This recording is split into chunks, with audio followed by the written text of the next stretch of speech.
Assalamualaikum warahmatullahi wabarakatuh. Alhamdulillah hamdan katsiran thayyiban mubarakan fi kama yuhibbu rabbuna wa yarda. Wassalatu wassalamu ala nabiyyina Muhammad wa ala alihi wa sahbihi wa man sara ala nahjihi bi ihsanin ila yaumidin wa ba'd. Allahumma inna nas'aluka ilman nafi'a wa na'udzubika min ilmin la yanfa'. Saudaraku yang Allah muliakan, tidak ada kata yang pantas untuk kita ucapkan pada kesempatan kali ini kecuali bersyukur kepada Allah Subhanahu wa taala atas segala nikmat dan karunia yang Allah berikan kepada kita. Nikmat yang begitu banyak yang gak mungkin kita bisa hitung satu demi satu. Termasuk ketika kita berada di kondisi yang tidak mudah ini, tetap saja Allah memberikan kita limpahan nikmat dan karunia-Nya. Tapi manusianya yang tidak bersyukur, manusia yang terkungkung dengan pemikirannya, maka tidak heran Rabb kita, pencipta kita, Allah Subhanahu wa taala berfirman, wa qalilun min ibadiyasy syakur, dan sedikit dari hamba-hambaku yang bersyukur. Maka semoga Allah Subhanahu wa taala memberikan kita taufik untuk bisa bersyukur kepadanya, dan semoga Allah memberikan taufik kita untuk bisa bersabar atas segala kesulitan, himpitan, penyakit, dan hal-hal yang tidak mengenakan yang sedang kita jalani. Dan semoga Allah Subhanahu wa taala menolong kita setelah Ia memberikan taufik kita untuk bisa bersabar. Inna nasra ma'as sabar. Sesungguhnya kemenangan itu dan pertolongan itu bersama kesabaran. Maka semoga Allah Subhanahu wa taala menolong dan memenangkan kita. Saudaraku yang Allah muliakan, selanjutnya salawat dan salam semoga senantiasa tercurahkan kepada junjungan kita Nabi kita Muhammadin sallallahu alaihi wasallam beserta para keluarga, para sahabat, dan orang-orang yang istiqomah berjalan di bawah naungan sunnah beliau sampai hari kiamat kelak. Saudaraku yang Allah muliakan, kembali bersama dengan imam besar kita, sosok yang ada di balik Riyadhus Shalihin.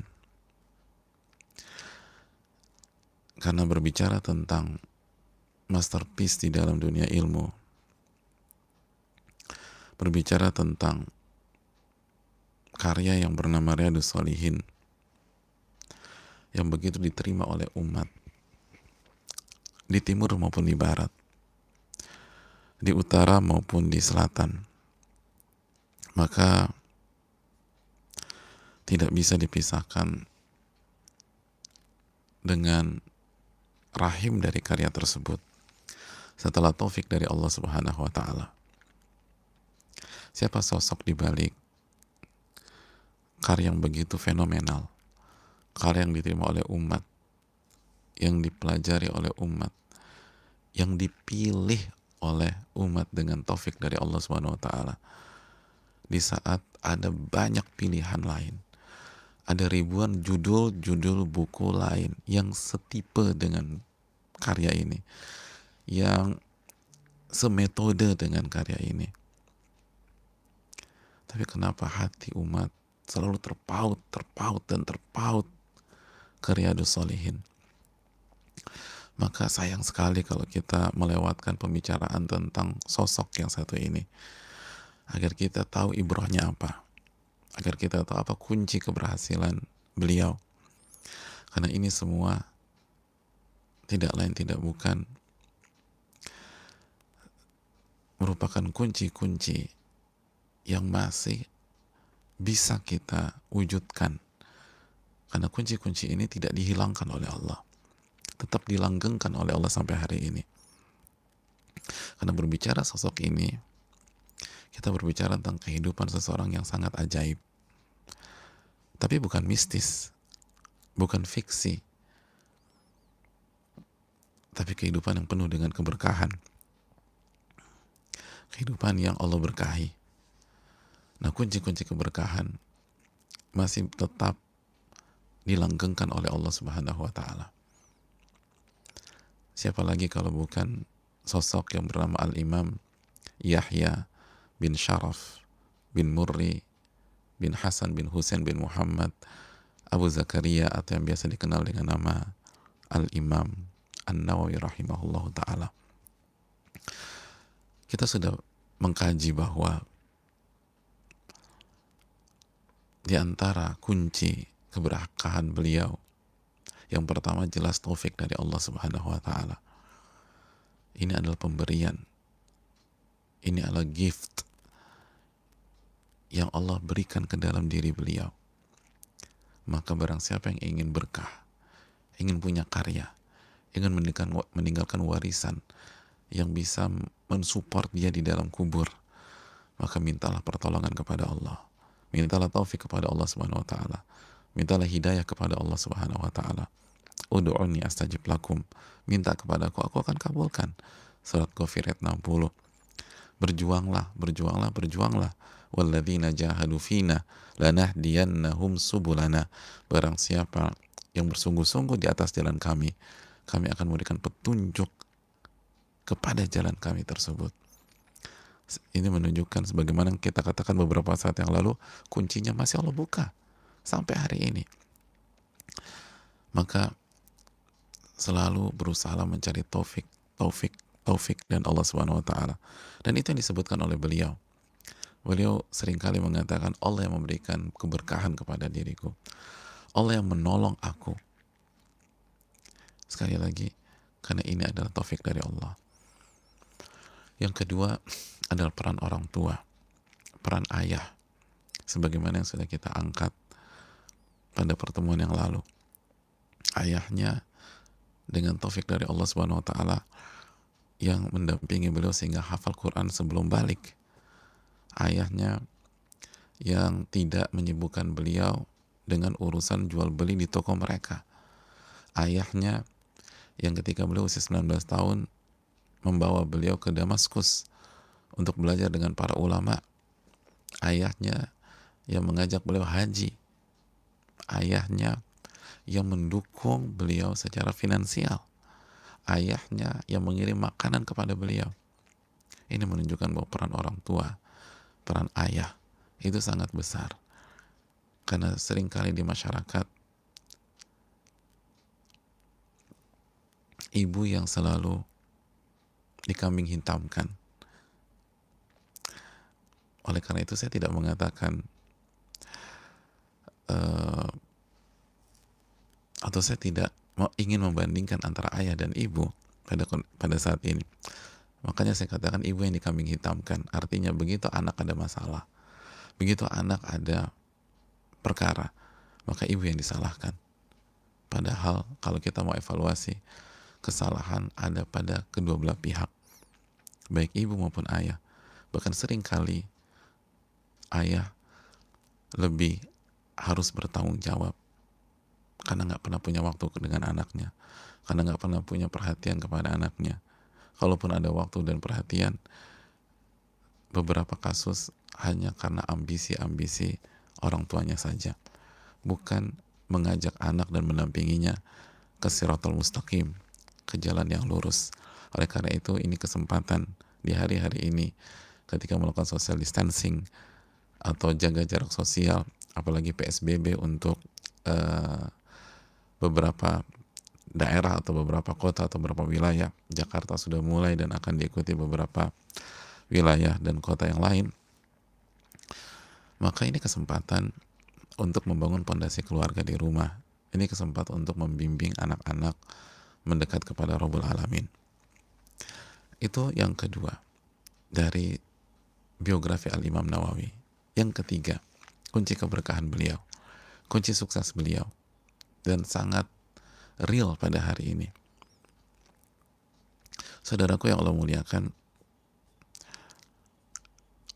sebagaimana yang dikatakan oleh beliau langsung, sebagaimana yang dikatakan oleh beliau langsung, kuncinya adalah guru. Kuncinya adalah guru. Ini kunci. Kuncinya adalah guru. Al-Imam An-Nawawi mengatakan langsung tentang masalah ini. tentang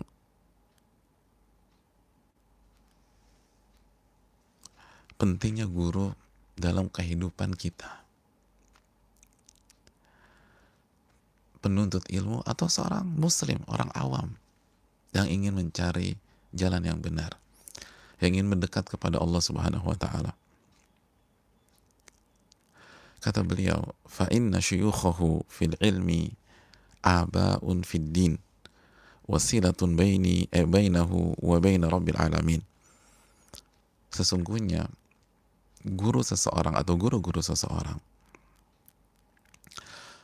di dalam ilmu adalah orang tua atau ayah dalam agama. Guru itu, kata beliau, adalah orang tua dalam beragama. Abaun fiddin.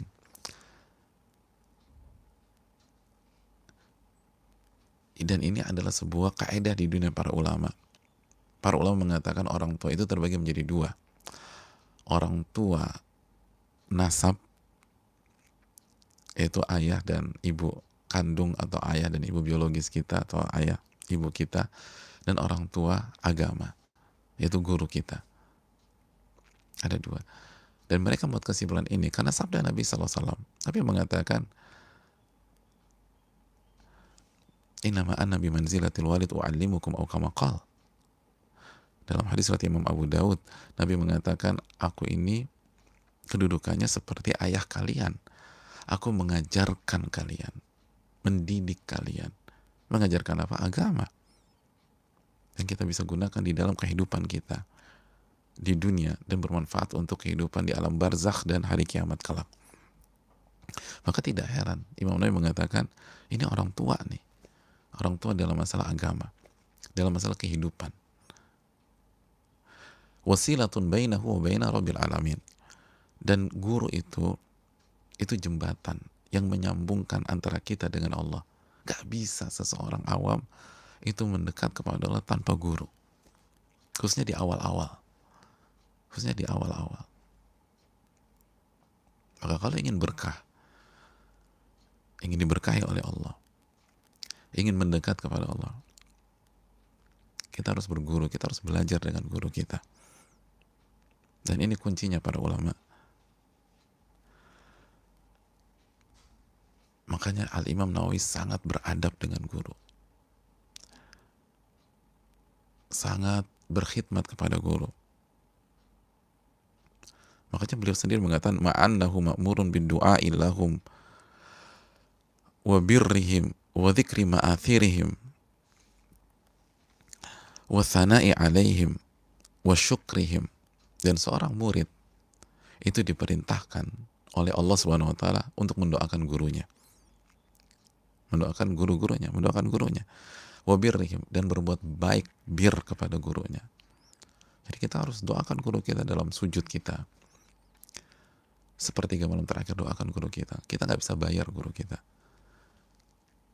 Betul, kita disuruh berbuat baik.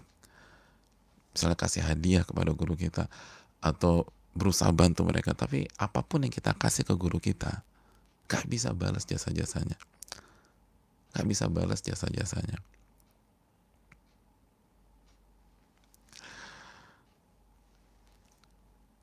makanya harus dengan doa, dengan berbuat baik. Ini perintah, doakan dia di saat sujud tadi, di hari Jumat, di sepertiga malam terakhir. Kalau kita haji, doakan di Arafah. Kalau kita tawaf misalnya, doakan di saat kita memutari Ka'bah, doakan di Safa dan Marwah. Doakan guru-guru kita. Itu perintah Allah Subhanahu wa taala, kata Imam Nawawi. Doakan. Lalu berbuat baik kepada mereka. Apa yang bisa kita perbuat buat mereka, perbuat. Wa dzikri ma'athirihim. Dan kita harus selalu mengingat kebaikan-kebaikan mereka. Jasa-jasa mereka nggak boleh lupa. Tidak boleh lupa. Kalau nggak kufur nikmat kita. Dan kalau kufur nikmat, hilang keberkahan. Wa thana'i alaihim. Dan kita harus puji mereka. Ini kata Imam Nawawi sendiri. Kita harus puji mereka. Dan gak harus di depan mereka, di belakang ketika kita belajar atau ini. Bicarakan mereka yang baik-baik. Sebutkan jasa-jasa mereka. Ingat terus. Wa syukrihim, dan berterima kasih kepada mereka. Bersyukur kepada mereka. Ini kunci keberkahan. Bagaimana tidak? Allah mengatakan dalam surat Ibrahim ayat 7, la in syakartum la azidannakum wa la in kafartum inna adzabi lasyadid. Apabila kalian bersyukur, maka aku akan tambah nikmatku. Dan salah satu makna keberkahan apa? Ditambah kebaikan. Numu kan, berkah itu kan, kebaikan itu langgeng dan bertambah. La in syakartum la azidannakum. Kalau kalian bersyukur, aku tambah nikmat itu. Wa la in kafartum inna adzabi lasyadid. Dan kalau kalian kufur nikmat, nggak bersyukur, ketahuilah azabku sangat pedih. Dicabut lagi, diazab sama Allah. Dan coba kaitkan ayat ini dengan sabda Nabi SAW, la yashkurullah man yashkurun nas. Tidak bersyukur kepada Allah orang yang tidak bersyukur kepada manusia. Kamakal. Tidak bersyukur kepada Allah orang yang tidak bersyukur kepada manusia. Jadi salah satu bentuk syukur kita kepada Allah, kita bersyukur kepada guru kita, orang yang memberikan kita hidayah irsyad, menyampaikan, menasihati kita, mengingatkan kita kepada Allah, memberikan kita pemikiran yang benar, paradigma, pemahaman. Dan kata Imam Nawawi, pemahaman itu mahalnya minta ampun. Dan guru kita kasih gratis. Kasih gratis. Dan sampai kapanpun kita nggak bisa balas. Kita mau kasih apapun nggak akan bisa. Nggak akan bisa balas. Al-Imam Ibnu Ghanim rahimahullah, kalau kasih guru anaknya, ini guru anaknya bukan gurunya, guru anaknya, itu kalau ngasih, sekali ngasih guru anaknya itu beliau kasih secara kurs itu 39 juta, bayangin. Sekali ngasih 39 juta. Itu pas ngasih, minta maaf. Bukan sok-sok hebat, wah ini anak kasih, minta maaf. Lalu beliau katakan, mohon maaf ya, saya belum bisa menunaikan hak antum dan jasa antum dalam mengajarkan anak saya. Lalu beliau katakan, la harfun wahidun alam tumuhu, satu huruf yang kau ajarkan ke anak saya, itu senilai dengan dunia dan seisinya, atau lebih tinggi daripada dunia dan seisinya. Satu huruf senilai atau lebih tinggi daripada dunia dan seisinya. Allahu Akbar. Minta maaf, padahal angka yang tinggi. Minta maaf sama guru anak, bukan gurunya, guru anaknya. Dan itu yang dilakukan juga oleh Imam Abu Hanifah. Imam Abu Hanifah punya anak namanya Hamad. Itu begitu juga, minta maaf. Wa'tadhar. Aduh, mohon maaf ya. Mohon maaf. Gak seberapa, mohon maaf. Subhanallah, mohon maaf. Kenapa? Karena mereka tahu ini kunci keberkahan. Ini kunci keberkahan. Mendoakan, berbuat baik, lalu mengingat jasa-jasanya, lalu memujinya dan bersyukur kepada mereka. Dan saudaraku yang Allah muliakan, dan itu yang terjadi di dalam kehidupan Imam Nawawi, khususnya di awal-awal, dan sampai beliau jadi ulama besar. Jejak langkah beliau, khususnya langkah-langkah strategis, itu tidak pernah luput dari seorang guru. Tidak pernah luput dari seorang guru. Secara garis besar, mulai dari usia 10 tahun, yang kita sudah ceritakan, kisah yang ajaib banget, yang diajak main terus kabur sambil baca Quran. Kita tahu bahwa itu salah satu kisah yang sangat strategis dalam kehidupan beliau. Siapa yang mengarahkan? Syekh Yasin bin Yusuf. Datang ke guru ngajinya, lalu datang ke ayahnya, akhirnya ayahnya semangat mendampingi dan khatam Quran sebelum akil balik. Peran guru Syekh Yasin bin Yusuf. Lalu dibawa ke Damaskus. Di Damaskus beliau bertemu dengan Syekh Jamaluddin Abdul Kafi. Lalu dari Syekh, secara singkat ya, dari Syekh Jamaluddin Abdul Kafi, beliau diarahkan oleh Syekh Jamaluddin Abdul Kafi ke Syekh Al-Imam Tajuddin, Syekh Al-Imam At-Tajuddin. Dan Al-Imam At-Tajuddin ini, Al-Imam At-Tajuddin ini itu muridnya Al-Iz bin Abdissalam. Muridnya Al-Iz bin Abdissalam.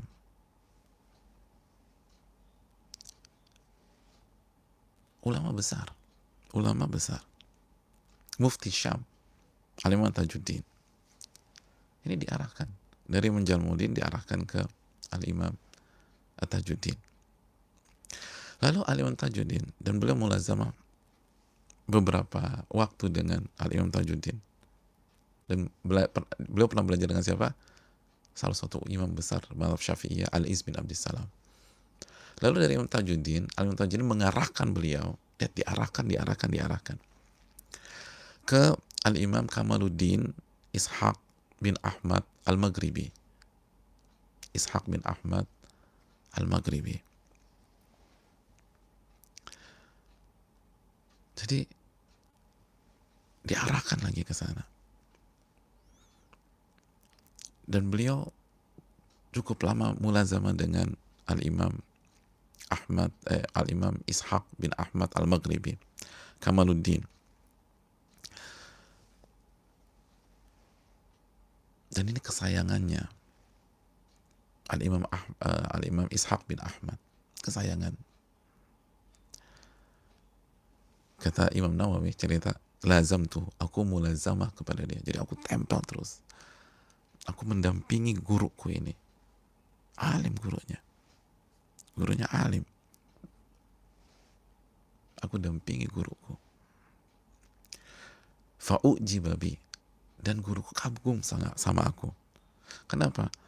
Lamma ra'a min mulazamati lil ishtighali wa adam ikhtilati bin nas. Karena beliau melihat betapa semangatnya aku mendampingi beliau, nempel beliau, aktif nanya ke beliau, mulazamah kepada beliau. Waqtilat wa adam ikhtilati bin nas. Dan aku tidak suka habisin waktu dengan berkumpul keramaian dengan manusia. Jadi aku nggak suka ngabisin waktu dengan yang nggak bermanfaat ya, dengan manusia yang ngobrol lah, yang cuma nongkrong segala macam, nggak suka. Wa ahabbani mahabbatan syadida. Dan Al-Imam Nawawi itu sangat berkhidmat dengan gurunya. Kana yata'addabu katsira. Kata Imam Suyuti, Imam Nawawi ini adabnya sama guru, Masya Allah, tinggi banget adabnya Imam Nawawi dengan gurunya. Maksudnya ketika bersama Al-Imam Ishaq bin Ahmad Al-Maghribi, dan juga kepada ulama-ulama yang lain yang menjadi guru beliau, itu tingginya minta ampun. Di antaranya wa yamla'u lahul ibriq wa yahmilu ma'ahu ila tahara.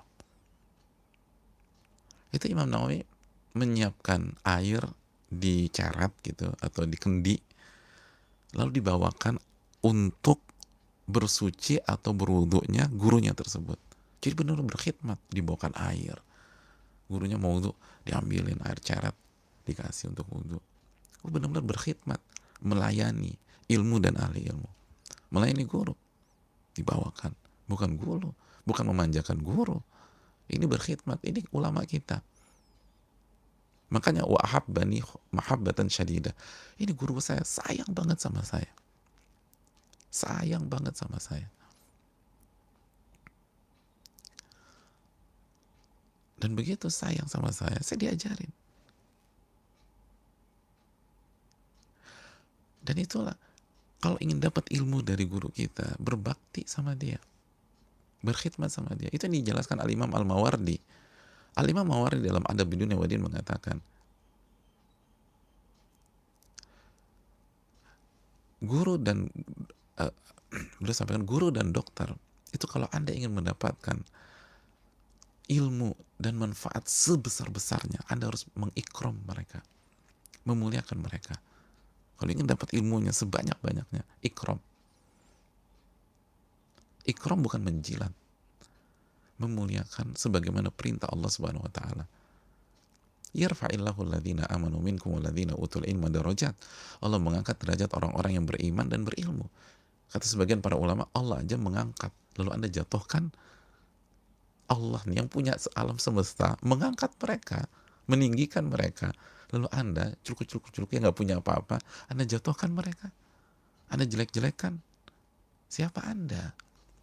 Kan itu dalam surat Al-Mujadilah ayat 11. Yarfa'illahu alladhina amanu minkum walladhina utul ilma darajat.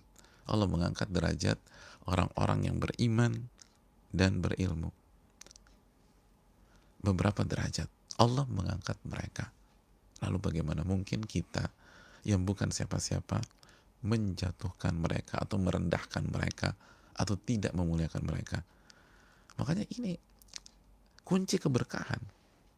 Kunci keberkahan. Al-Imam An-Nawawi rahimahullah. Makanya lihat perjalanan ilmu beliau dan kehidupan beliau dan next stepnya itu diarahkan ulama terus. Mulai dari tadi Syekh Yasin, Syekh Yasin, lalu Syekh Jamaluddin, lalu diarahkan lagi ke Syekh Tajuddin, lalu diarahkan lagi ke Syekh Kamaluddin Al-Maghribi, dan begitu seterusnya. Lalu setelah itu ke Al-Imam Abdurrahman bin Nuh, lalu setelah itu ke Al-Imam Umar bin As'ad, dan seterusnya. Dan dari situ beliau belajar.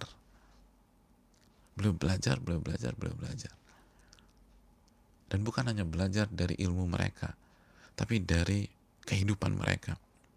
Sebagai contoh, saudaraku yang Allah muliakan, salah satu guru beliau adalah Al-Imam Ibrahim bin Isa, salah satu ulama madzhab Syafi'i, alim besar, al-faqih, al-hafidh. Kata Imam An-Nawawi, beliau menjelaskan bahwa beliau itu belajar dengan Al-Imam Ibrahim bin Isa, salah satu ulama madzhab Syafi'i ini, itu kurang lebih 10 tahun. Walam ara minhu syai'an yukrah. Dan selama 10 tahun itu, aku nggak pernah melihat dari beliau sesuatu yang nggak enak. Nggak pernah. 10 tahun. Nggak pernah ngeliat sesuatu yang nggak enak, yang makruh, yang kasar, dan seterusnya. Wa kana minas samahati bimahalin alin ala qadrin wa jiddih. Ini sosok pemaafnya luar biasa, lapang dadanya luar biasa. Itu levelnya tinggi banget dalam masalah lapang dada, kebaikan sama orang. Belum lagi asyafaqah 'alal muslimin, rasa sayang kepada umat Islam dan berusaha memberikan yang terbaik oleh umat. Faqala nadhiruhu fihima, langka orang kayak begini, kata beliau. Langka orang seperti ini. Baiknya sama umat, suka menolongnya, suka membantu, suka mensupport. Ini langka. Walam tara'aini fi waqtihi mithlahu. Dan aku nggak pernah melihat ada orang yang jaga waktunya dibanding beliau, Al-Imam Ibrahim bin Isa. Jadi ini sosok ngelihat, oh ternyata gini, oh ternyata gini. Lihat guru-gurunya baik sama orang, guru-gurunya peduli sama orang, guru-gurunya ngebantu orang, gurunya memaafkan, lapang dada. Wah, berarti saya harus begini. Ini kunci keberkahan. Ini kunci keberkahan. Dan kenapa beliau di samping berilmu rajin beribadah, itu nama-nama yang tadi kita sebutkan, itu rajin-rajin ibadah. Al-abid, al-wara. Al-abid, al-wari. Orang yang rajin ibadah, yang zahid, yang zuhud terhadap dunia, yang wara. Wajar kalau muridnya begini. Buat tidak jatuh jauh dari pohonnya, itu kaidah umum. Itu kaidah umum, saudaraku yang Allah muliakan.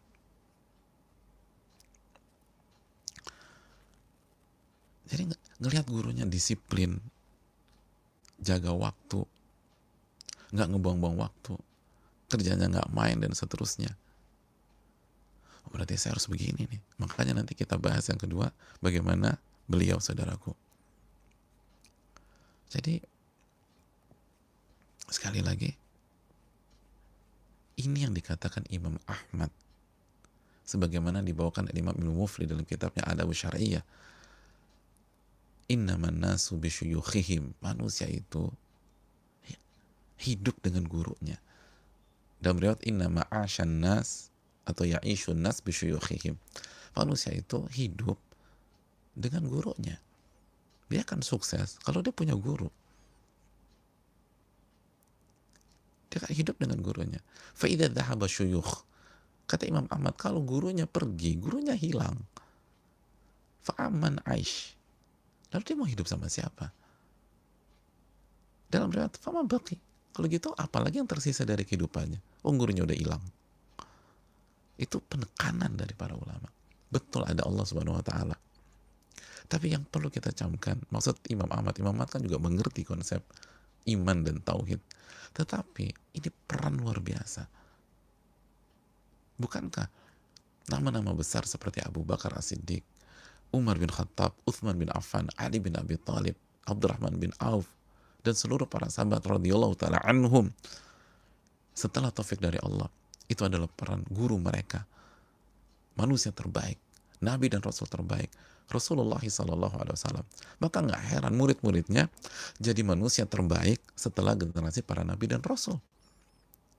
Murid-muridnya menjadi generasi terbaik setelah generasi para Nabi dan Rasul. Kenapa? Karena guru mereka adalah Nabi terbaik dan Rasul terbaik, alaihi salatu wassalam. Dan ini enggak, dan terus kita lanjutkan. Tidak heran tabi'in menjadi manusia generasi ranking kedua terbaik setelah para sahabat. Kenapa demikian? Kenapa Sa'id bin Musayyib? Kenapa Mujahid? Kenapa Qatadah? Dan para ulama yang lain yang masuk ke generasi tabi'in menjadi generasi kedua terbaik, sebagaimana sabda Nabi SAW, khairun nasi qarni, sebaik-baik manusia generasiku sahabat, thumma ladhina yalunahum, lalu generasi berikutnya generasi berikutnya tabi'in, thumma ladhina yalunahum, lalu generasi berikutnya tabi'ut tabi'in. Kenapa tabi'in ranking 2? Karena guru mereka sahabat ranking 1. Kenapa tabi'ut tabi'in ranking 3? Karena guru-guru mereka tabi'in yang ranking 2. Ya nggak heran. Tidak heran. Itu yang perlu kita renungkan, saudaraku yang Allah muliakan.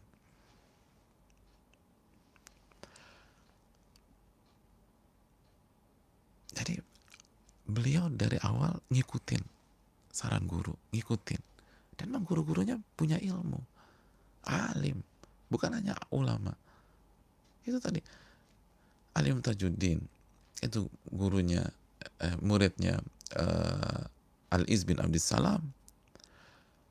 Lalu seperti Abdurrahman bin Nuh, lalu Umar bin As'ad adalah murid-murid dari Al-Imam Ibnu Salah. Jadi memang orang-orang bilang, lalu Imam Nawawi nurut, oke. Disuruh kanan, suruh kiri. Suruh belajar sama Imam Tajuddin. Imam Tajuddin suruh belajar ke Al-Imam Kamaluddin, belajar sama Kamaluddin. Dan seterusnya. Sebelumnya ketika Syekh Yasin bin Yusuf bilang, tolong jaga anak ini insya Allah jadi ulama besar. Benar, dikawal. Kalau guru kita minta ke kanan, kita ke kiri. Guru kita minta ke kiri, kita ke kanan. Ya gimana mau berkah? Padahal kita nggak ngerti ayat, nggak ngerti hadis. Ini yang diajarkan oleh Imam Nawawi. Dan harus beradab, sekali beradab. Kalau kita nggak bisa beradab kepada sosok yang mengajarkan kita ilmu dan akhirat, bagaimana kita bisa beradab ke pihak lain? Kecuali karena opportunity kita, karena kepentingan pribadi kita, kepada ada hidden agenda dalam diri kita. Adapun kalau tulus, kalau ikhlas, pasti mereka lah yang pertama kali paling berhak mendapatkan adab kita. Bahkan sebagian ulama mengatakan orang tua agama lebih tinggi daripada orang tua nasab seringkali. Karena banyak orang tua nasab hanya mengajarkan dunia, sedangkan orang tua agama memberikan akhirat buat kita. Wal akhiratu khairul laka minal ula, dan Allah berfirman akhirat lebih baik daripada dunia. Dan orang tua akhirat itu akan mengarahkan kita untuk berbakti kepada orang tua dunia, dan belum tentu sebaliknya. Oleh karena itu jamaah sekalian, ingin punya karya, ingin berhasil di hari-hari ini, belajarlah dengan ahli ilmu, bergurulah, jangan berjalan sendiri sebagaimana kata Imam Ahmad bin Hanbal, innaman nasu bisyuyukhihim, manusia itu dengan guru mereka, guru-guru mereka. Kalau gurunya hilang, lalu sisanya siapa? Dan dengan siapa mereka hidup? Wallahu ta'ala alam bisawab. Dan beradablah sebagaimana yang diingatkan Imam Nawawi, doakan, berbuat baik, lalu ingat jasa-jasanya terus, puji mereka, khususnya di belakang mereka, dan bersyukurlah kepada mereka. Bersyukurlah kepada mereka. Begitu kita bersyukur, Allah akan tambah nikmat kita, Allah akan tambah hidayah, Allah akan tambah kebaikan, Allah akan tambah taufik, dan kita insya Allah bisa punya karya atau keberkahan. Dan ketika kita bingung di hari-hari ini, carilah ahli ilmu, carilah guru-guru kita untuk membuat kita tenang, membuat kita sabar, membuat kita bisa melewati ujian yang tidak mudah ini, kecuali Allah buat mudah. Karena kita nggak tahu ayat, kita nggak tahu hadits, kita nggak tahu keterangan para ulama, kita nggak tahu ilmu kehidupan, dan ilmu itu Allah titipkan di dalam dada-dada ahli ilmu. Bal huwa ayatun bayyinat fi suduril ladzina utul ilma. Dan Al-Quran itu, ayat-ayat yang jelas itu adanya di mana? Fi suduril ladzina utul ilma, di dalam dada orang-orang yang punya ilmu. Dalam surat Al-Ankabut ayat 49 ya. Al-Ankabut 49. Di dalam dada ahli ilmu. Jadi kalau ingin tahu rahasia banyak hal hidayah dan petunjuk ke Siratul Mustaqim, maka berinteraksilah dengan dada-dada ahli ilmu tersebut. Wallahu ta'ala alam. Yang berikutnya, setelah guru, saudaraku yang Allah muliakan,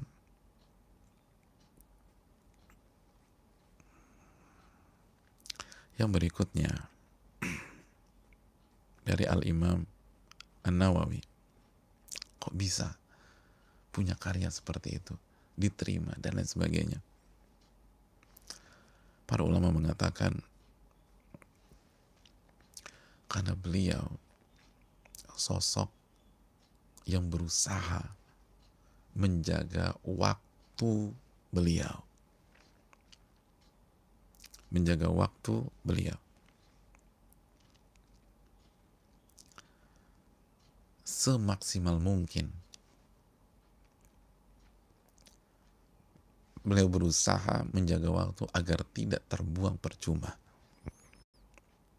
agar waktu itu digunakan dalam rangka ketaatan kepada Allah. Kalau nggak untuk ilmu, amal, amal ilmu, ilmu amal, amal ilmu. Makanya para ulama mengatakan beliau adalah pemimpinnya umat Islam dalam ilmu dan amal. Di waktu yang sama beliau gabungkan dua hal. Ilmunya, menuntut ilmunya kuat, ibadahnya luar biasa. Beliau abid. Kita sudah bacakan kan bagaimana testimoni para ulama. Alimul ubad, abidul ulama. Ulamanya para ahli ibadah dan ahli ibadahnya para ulama. Subhanallah, dua digabung jadi satu.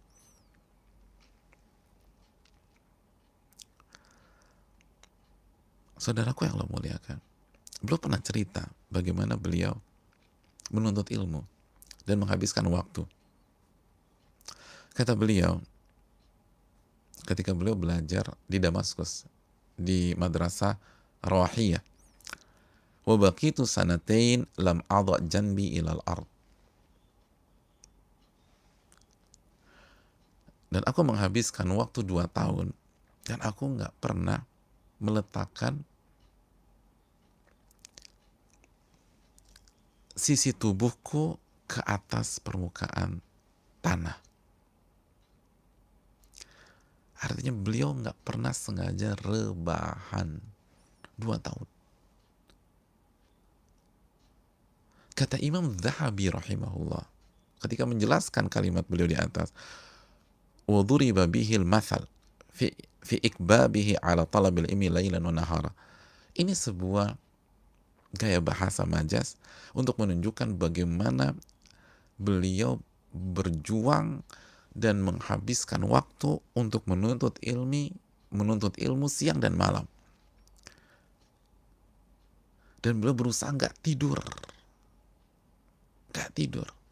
kecuali ketiduran. Itu maksudnya. Aku nggak pernah sengaja rebahan. Jadi kalau ngantuk ketiduran. Kadang-kadang tidur sambil duduk gitu loh. Nggak pernah sengaja tidur. 2 tahun.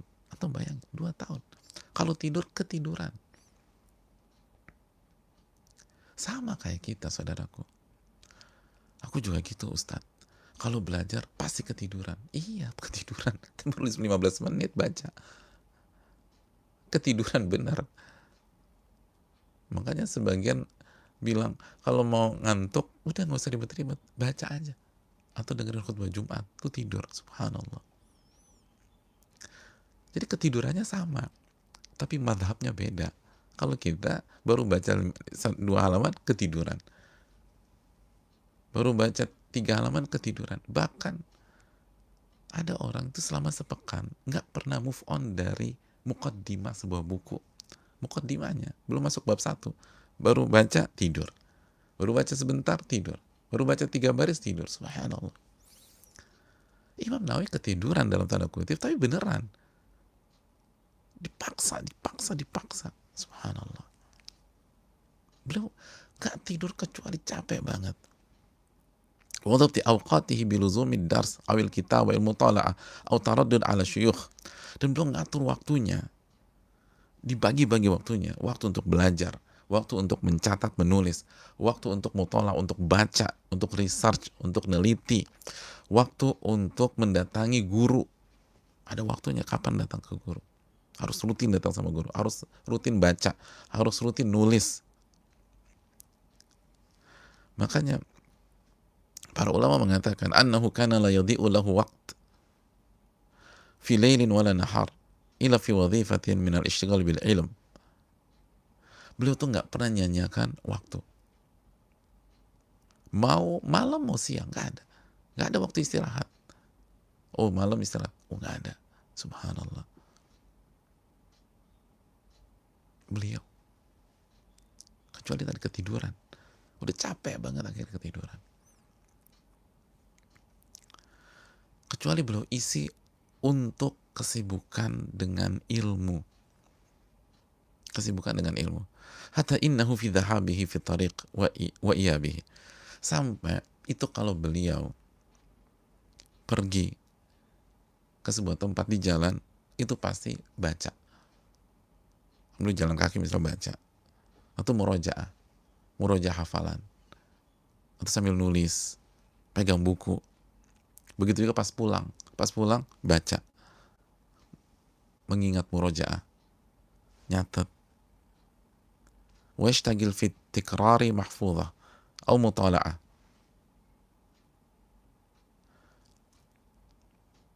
Ngulang-ngulang ingatan beliau. Kemarin bicara apa? Yang saya dapetin apa tadi? Diulang-ulang. Atau mutala'ah atau baca. Dan itu sebagian orang mengatakan itu 6 tahun beliau kayak begitu. 6 tahun. Siti sinin. Sebagaimana yang dibawakan oleh Imam As-Sakhawi dalam kitabnya. Beliau menukilkan itu. Makanya kata Imam Suyuti juga, ini sosok itu nggak pernah menyanyiakan sa'ah sedetik sekalipun di luar ketaatan kepada Allah. Subhanallah. Ini sosok ini kata Imam Suyuti itu nggak pernah membuang-buang waktunya walaupun semenit, walaupun sedetik. Bayangkan, saat itu bisa diartikan sejam, bisa diartikan sesaat. Sesaat untuk sesuatu yang bukan ketaatan. Untuk sesuatu yang bukan ketaatan.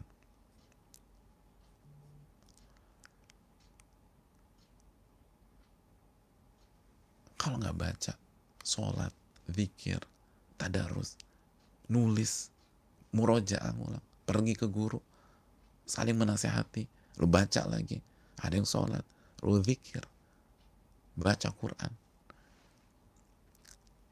Kalau nggak sholat, baca Quran, berzikir kepada Allah, udah, puasa, qaiman saiman. Para ulama mengatakan beliau ini rajin sholat dan rajin puasa sunnah. Waktunya diatur demikian, subhanallah. Al-Imam Ibnu Jama'ah pernah mengatakan,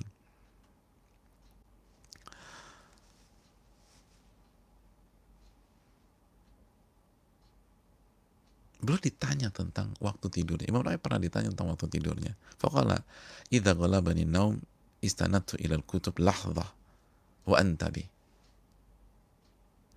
Kalau aku ngantuk banget, capek banget, maka aku akan rebahkan diriku ke buku. Sesaat saja. Wa antabi. Lalu habis itu aku bangkit lagi. Subhanallah. Sesaat aja. Capek nih. Bangkit lagi. Mungkin 5 menit, 10 menit, bangkit lagi, baca lagi. Subhanallah.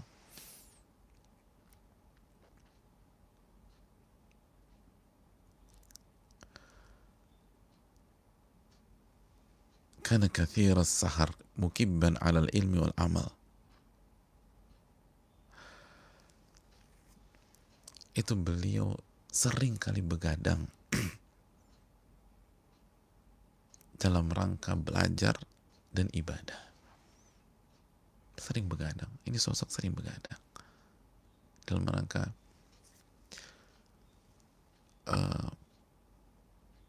belajar dan ibadah.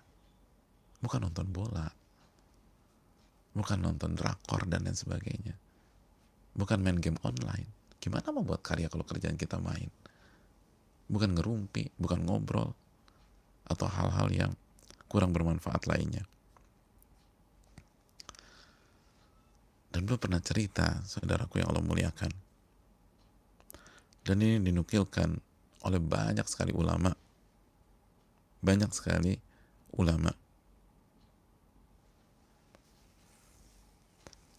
hampir ulama yang menjelaskan biografi beliau menukilkan hal ini.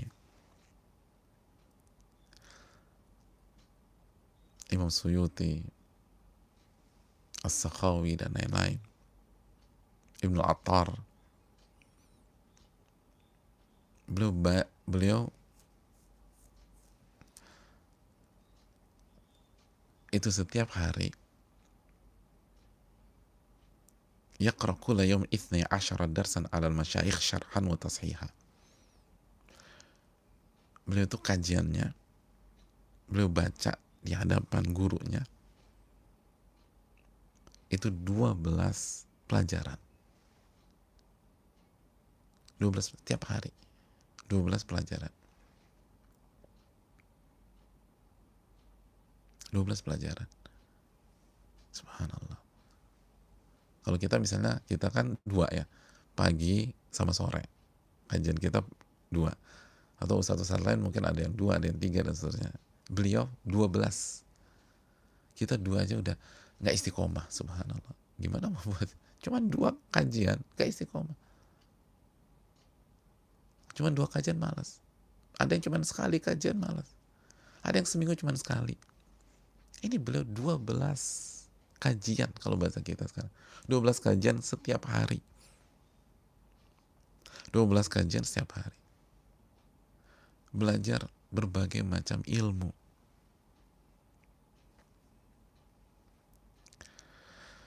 Subhanallah. Dan gak hanya 12 kajian. Kuntu u'allik jami'a ma yata'allaqu biha min syarhi mushkil wa idahi ibarah wa dhabtil lughah. Lalu setelah ngaji 12 kali kajian, itu bukan selesai. Aku kembali murojaah, diulang lagi. Aku buat catatan yang berkaitan dengan pelajaran-pelajaran hari tersebut. Mungkin keterangan dari kalimat yang pelik gitu, atau ibarat-ibarat yang rumit, atau bahasa-bahasa yang asing, semua dicatat lagi, di murojaah, diulang kembali. Jadi udah kajiannya 12 kajian per hari. Makanya beda kan percepatan beliau dengan kita. Coba bayangin aja. Berarti kalau misalnya kita kajiannya seminggu sekali, berarti ketika seminggu sekali kita menempuh sebuah materi selama 3 bulan, beliau hanya sehari. Ya kan? Kalau seminggu sekali 12 kali berarti berapa? 3 bulan kan? Jadi kita mempelajari materi yang sama dengan Imam Nawawi. Ini simpel-simpelan aja, ya nggak mungkin juga, tapi simpel-simpelan. Kita 3 bulan, beliau hanya 1 hari. Itu pun seminggu sekalinya kita nggak baca di rumah, nggak di murojaah. Kalau datang ke kajian ngaji kitabnya taruh di mobil. Kalau dibawa pulang langsung taruh rak. Minggu depannya ustadznya nanya, minggu lalu belajar apa? Allahu ta'ala a'lam bisawab. Allah yang tahu, saya nggak lupa Pak Ustadz. Lupa. Nggak dibuka lagi. Beliau 12 kali kajian sehari, itu masih sempat murojaah, masih sempat ngulang kembali, dan masih sempat mengamalkan ilmunya. Allahu Akbar. Karena kita tahu bersama ucapan Abu Darda, belajar nggak diamalin itu sama saja menambah bumerang kita di hari kiamat kepada Allah. Karena Allah kan tanya, wa'an ilmi fima amila bih. Dia akan ditanya tentang waktunya, bagaimana dia, wa'an ilmihi fima amila bih, dia akan ditanya tentang ilmunya dan bagaimana dia amalkan ilmunya tersebut.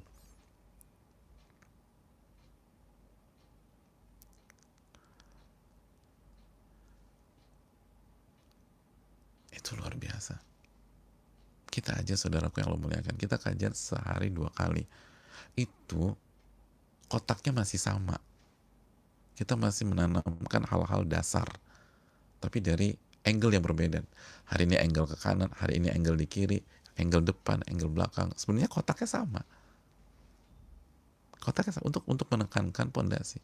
Ini beliau belajar fikih, belajar bahasa, belajar nahwu, belajar asmaul rijal, belum belajar al-wasil, al-muhadzab karya Syirazi, belajar Sahih Bukhari, Sahih Muslim, belajar al-luma' Ibnu Jinni dalam bahasa, dalam nahwu, dalam usul belum belajar al-luma' juga. Itu 12-nya tuh ada usul fikih, ada hadits, segala macam. Belum bisa amalkan. Makanya sebagian orang mengatakan ini hiperbola, tapi dijawab lagi para ulama, enggak, itu bukan hiperbola, itu keberkahan waktu. Keberkahan waktu. Beliau bisa mengerjakan aktivitas 2 hari hanya dalam 1 hari. 2 hari itu juga luar biasa. Coba deh kita pikirkan ya, kita kajian 1 sesi sehari aja, terus disuruh murojaah, disuruh ngulang kembali, atau guru kita bilang besok kita ujian ya, itu kita sesinya 1 jam, kita butuh ngulangnya mungkin 1, 2, atau 3 jam untuk ujian besok. Dibaca lagi, dihafal, dicatat.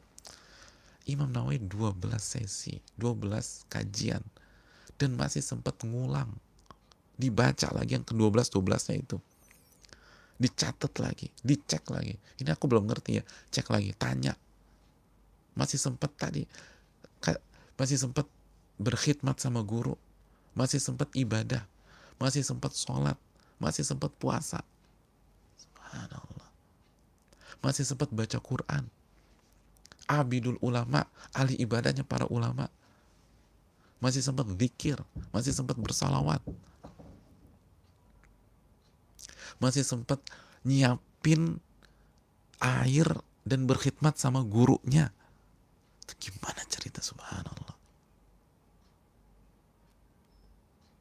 Allahu Akbar. Itu Imam Nawawi, makanya berkah. Makanya berkah. Makanya Imam Nawawi memberikan testimoni, wa barakallahu li fi waqti washtighali wa anani alaih. Ini Allah kasih keberkahan kepada waktuku, berkah. Karena berjuang. Kan itu walladzina jahadu fina lanahdiyannahum subulana. Akhir surat Al-Ankabut itu. Barang siapa yang bersungguh-sungguh di atas jalanku, kami akan berikan petunjuk. Bersungguh-sungguh enggak? Coba korelasikan ke diri kita hari-hari ini. Waktu kita habis buat apa? Buat nonton kah? Gimana mau berkah? Dipakai buat nonton. Ya nggak bermanfaat. Dipakai buat ketawa. Dipakai hanya buat kepoin urusan orang. Kepoin dunia, subhanallah.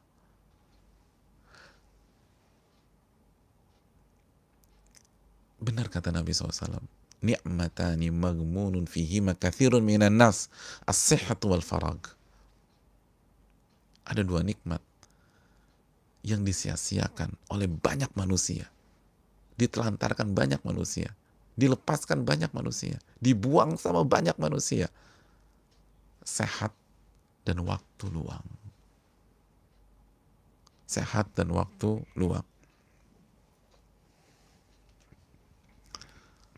Padahal waktu ini lebih mahal, saudaraku. Lebih mahal. Abdullah bin Mas'ud pernah mengatakan, ma nadimtu ala syai'in nadami. Aku nggak pernah menyesal sebagaimana penyesalanku terhadap sebuah hari yang begitu tiba terbenamnya matahari sedangkan amalku nggak bertambah.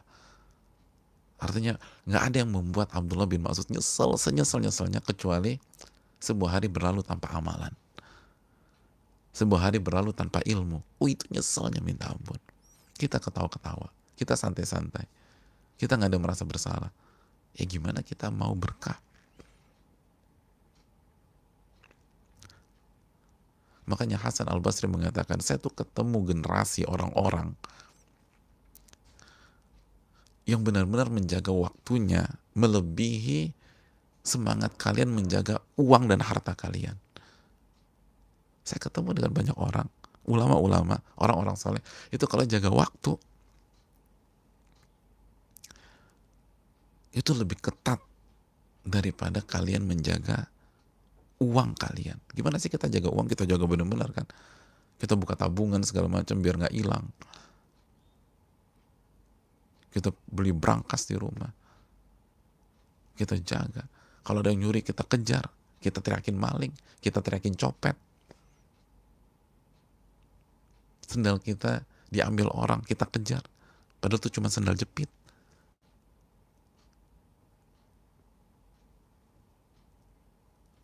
Ketika dikejar, ternyata udah capek-capek, itu bukan sendal kita. Karena sama-sama sendal jepit, itu sendal masjid misalnya. Tapi kita udah kejar, tuh saking takutnya sendal jepit kita hilang. Gimana waktu? Waktu hilang, santai kita. Tenang. Ketawa-ketawa. Waktunya hilang, ketawa-ketawa. Padahal kan ditanya sama Allah. Wa'an umrihi fima afnah, kata Nabi dalam hadis Tirmidzi. Dia kan ditanya tentang umurnya, waktunya. Gimana dihabisin tuh? Kita sedang, ini waktu banyak saudaraku. Ini waktu rizki dari Allah. Oke, kita di PHK. Kita dirumahkan. Tapi Allah nggak ambil waktu kita. Kenapa kita nggak manfaatin? Kenapa kita larut dalam kesedihan? Manfaatkan dengan belajar, dengan ibadah, dengan zikir, dengan doa. Susah, Imam Nawawi juga susah. Imam Nawawi makan sehari sekali. Imam Nawawi itu nggak sarapan, nggak makan siang, makannya di waktu malam. Tapi 12 kajian. Dan bukan hanya ngaji, diamalin, dicatat di murojaah. Subhanallah. Ini waktu besar di depan kita nih. Ini karena kita nih salah kaprah, kita pikir rizki itu hanya tentang uang. Kita nggak nganggap waktu itu lebih mahal daripada uang. Waktu lebih mahal. Time is money itu bukan konsep kita. Konsep kita itu waktu lebih mahal daripada uang. Lebih mahal. Kata Al-Imam Ibnul Qayyim dan Al-Imam Yahya bin Mu'adz, idha'atul waqt, menyanyiakan waktu, itu lebih bahaya dan lebih fatal daripada kematian. Allahu Akbar. Menyanyiakan waktu itu lebih fatal daripada kematian. Kenapa? Karena idha'atul waqt taqta'uka anillah wa anil akhirah. Karena menyanyiakan waktu akan membuat Anda gagal mendapatkan ridho Allah dan gagal di akhirat. Wal maut yaqta'uka anid dunya wa ahliha. Adapun kematian itu membuat Anda terputus, terpisah dengan dunia dan ahli dunia. Sekali lagi, idha'atul waqt, menyanyiakan waktu, itu membuat kita terpisah dengan Allah dan hari akhirat. Kita gagal dapat ridho Allah dan kita akan gagal di akhirat. Adapun kematian itu akan membuat kita terpisah dengan dunia dan dengan ahli dunia. Tapi Anda nggak akan terpisah dengan Allah. Justru itu jalan menuju Allah. Itu ucapan Al-Imam Al-Qayyim. Al-Imam Yahya bin Mu'adz mengatakan bahwa menyanyiakan waktu itu yaqta'uka anil haq wal maut yaqta'uka anil khalq. Menyanyiakan waktu itu akan memisahkan Anda dari kebenaran. Dan di antara kebenaran Allah Subhanahu wa taala, hari akhirat, iman. Gak ada orang yang imannya kuat itu menyanyiakan waktu, itu gak ada. Itu kaidah. Orang yang imannya kuat itu selalu menjaga waktu. Gak ada menyanyiakan waktu. Karena begitu disia-siakan waktu, dia akan terpisah dari kebenaran, terpisah dari iman. Adapun kematian, kata Al-Imam Yahya bin Mu'adz, itu memisahkan Anda dari al-khalq, dari makhluk, bukan dari kebenaran. Jadi yang satu anil haq, yang satu anil makhluk, anil khalq. Subhanallah.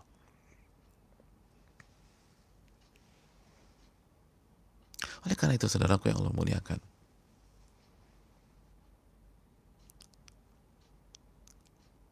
apa jawaban Allah Subhanahu wa taala kepada orang-orang yang menyesal pada hari kiamat kelak? Orang-orang yang minta dibalikan ke dunia. Allah bicara tentang waktu. Allah katakan, awalam nu'ammirkum ma yatadzakkaru fihi man tadzakkar wa ja'akumun nadhir.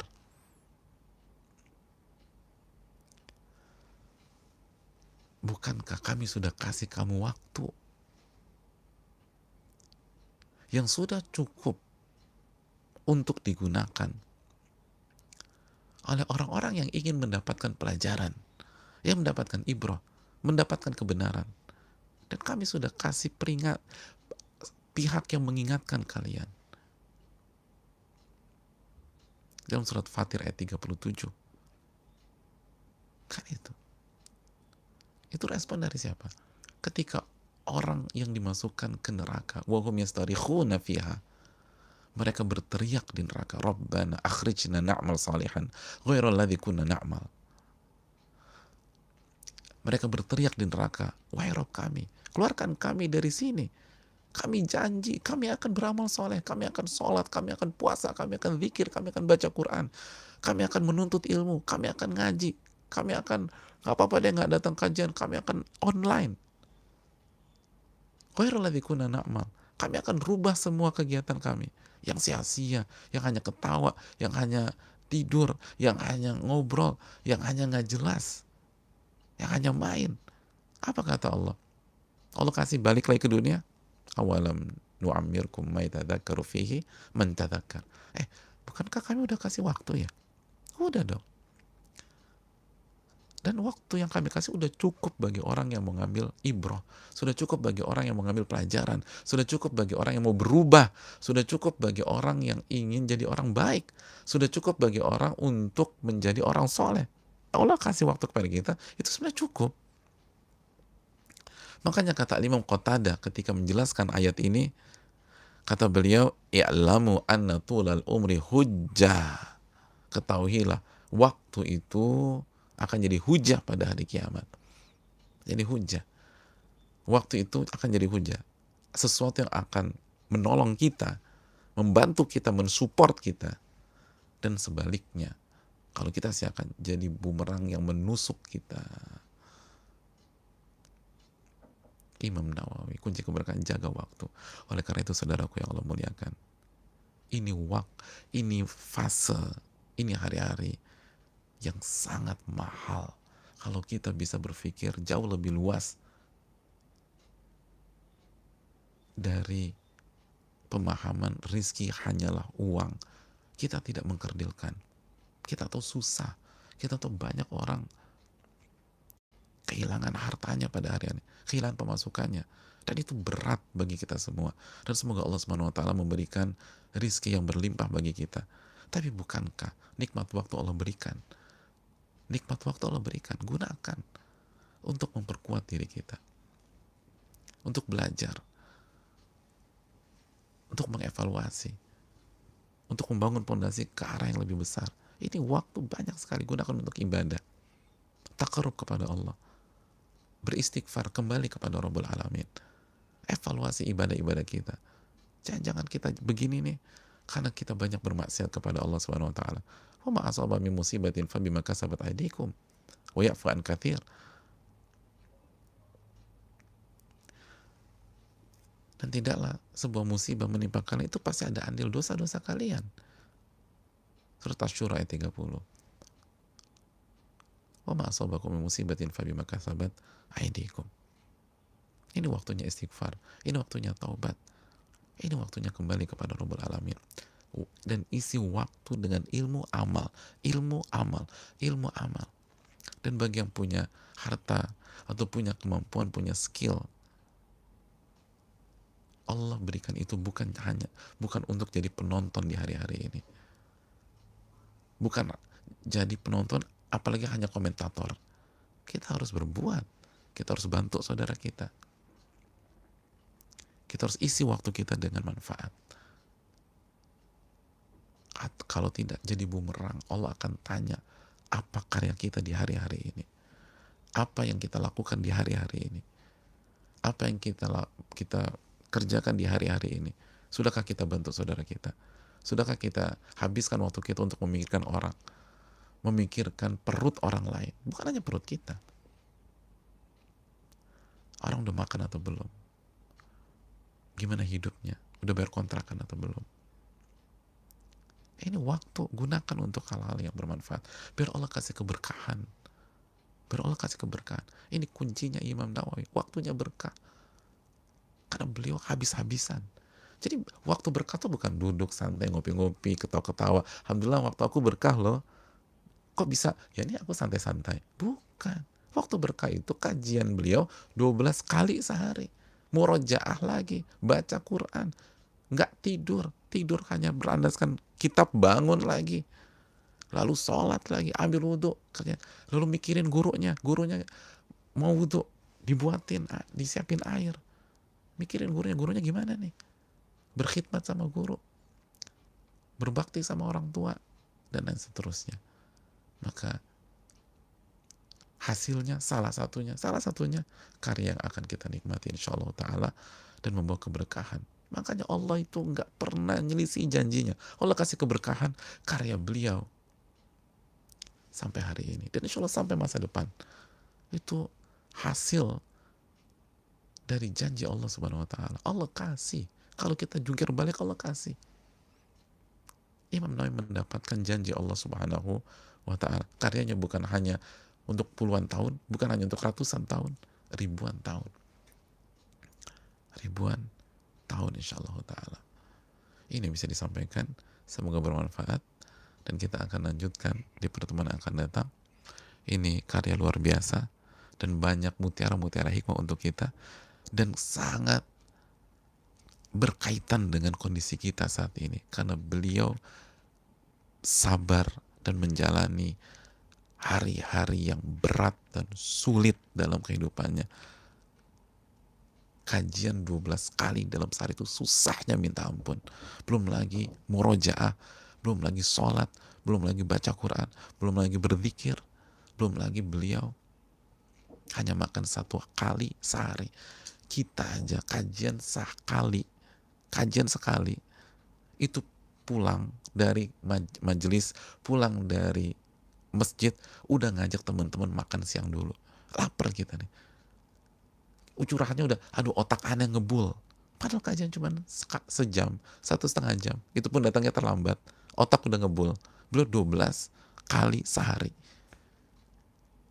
Makan cuma sekali sehari. Makan sekali, kajian 12 kali. Kita kebalik.